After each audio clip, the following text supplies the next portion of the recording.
जय श्री कृष्ण। लाइफ में दो चीजें होती हैं, एक हमारी डिजायर और एक हमारी रिस्पॉन्सिबिलिटी।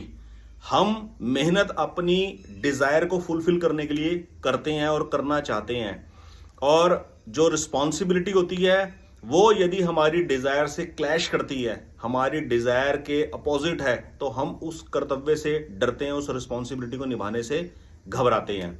लेकिन हमें उस केस में जो प्रायोरिटी है वो रिस्पॉन्सिबिलिटी को जरूर देनी चाहिए।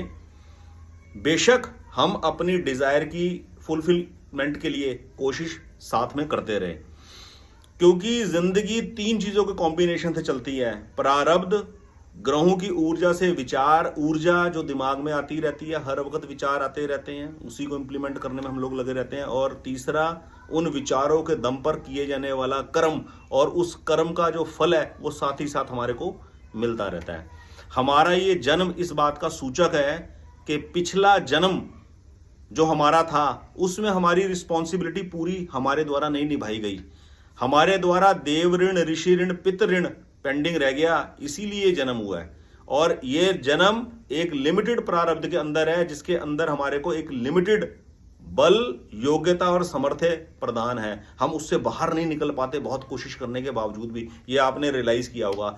हमारी उसी कर्तव्य परायणता की तरफ, उसी रिस्पॉन्सिबिलिटी की तरफ, हमारी डिजायर की फुलफिलमेंट के लिए एक दौड़ है। उस दौड़ के अलावा हमारी एक रिस्पॉन्सिबिलिटी, एक कर्तव्य परायणता है, उसकी तरफ ध्यान दिलवाते हैं भगवान। श्रीमद् भगवत गीता में एक श्लोक है, भगवान कहते हैं, नमे पार्थ अस्ति कर्तव्यम त्रिषु लोकेषु किंचन न अनवाप्तम अवाप्तव्यम वर्ते एव च कर्मणि। कि हे अर्जुन, तीनों लोकों में ऐसा कोई कर्तव्य नहीं है जो मेरा पेंडिंग हो। मेरा कोई ऐसा कर्तव्य कर्म नहीं है जो पेंडिंग हो, मुझे करना और मैंने नहीं किया। और तीनों लोकों में कोई ऐसी वस्तु, ऐसी चीज नहीं है जो मुझे प्राप्त ना हो, लेकिन उसके बावजूद भी मैं हर वक्त कर्म में रत रहता हूं।